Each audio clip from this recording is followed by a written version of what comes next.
In 2007, ground-penetrating sonar was used at a parking lot at Cox Health, a 6-hospital-strong health center in Springfield, Missouri.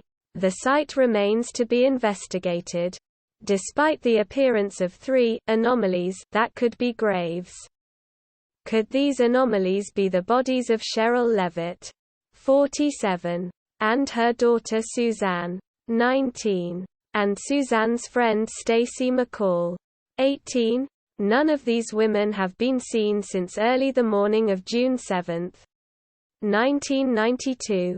Susie and Stacy graduated from Kickapoo High School in Springfield on June 6.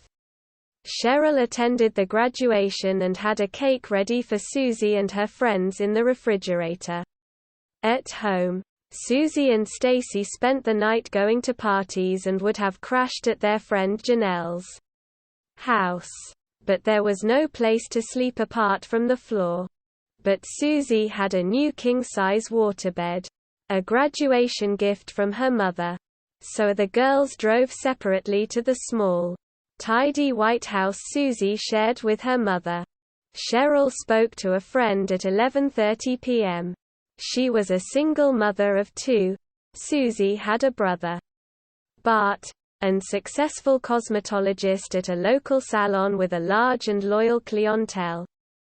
Janelle tried to get Susie on the phone between 8 and 9 a.m. No reply. She left a message, then decided to drive with her boyfriend to the house. They arrived at 12:30 p.m.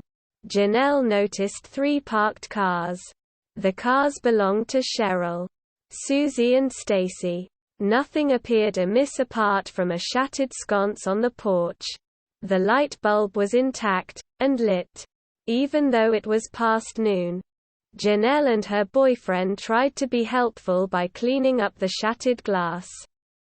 The door was unlocked and Cinnamon, the family Yorkie, made a beeline for Janelle, leaping in her arms. No one was at home. Janelle answered the phone when it rang. It was an obscene phone call. She hung up. The caller rang back and she ended that call, too. There was a message on the answering machine. Janelle played it and the machine did not save it, much to the disappointment of law enforcement.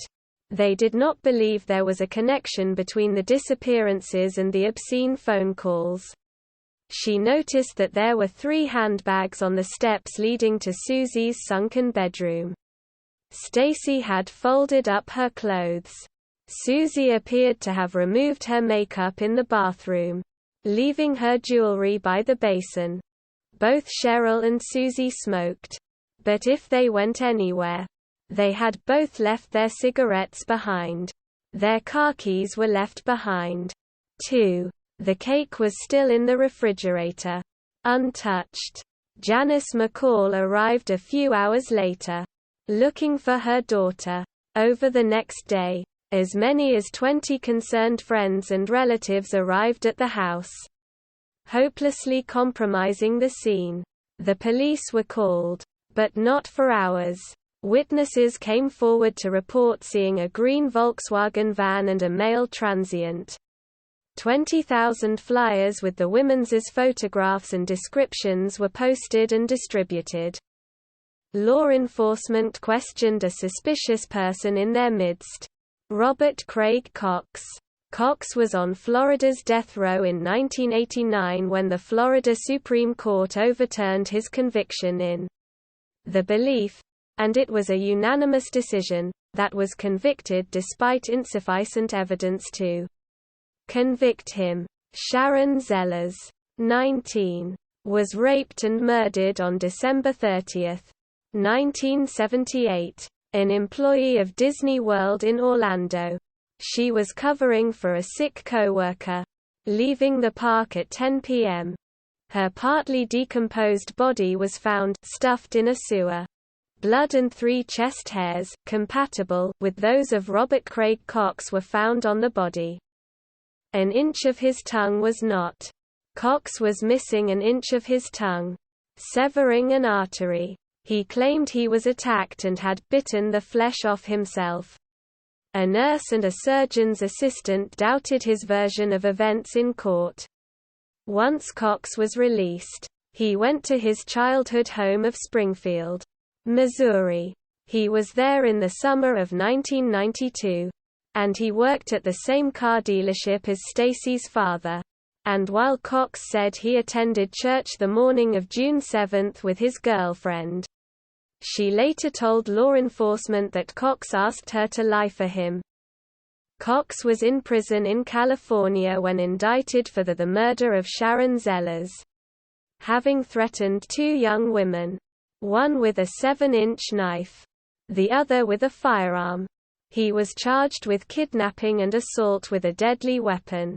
He was back in prison in 1996, this time in Texas, landing there for aggravated robbery, pulling a weapon on a 12-year-old girl and holding her against her will.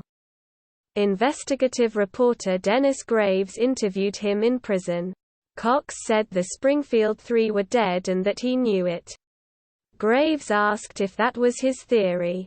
Cox said no, but avoided incriminating himself. The interview was subpoenaed by law enforcement, handed over to a grand jury, who disbanded in January 1997, having declined to indict Cox.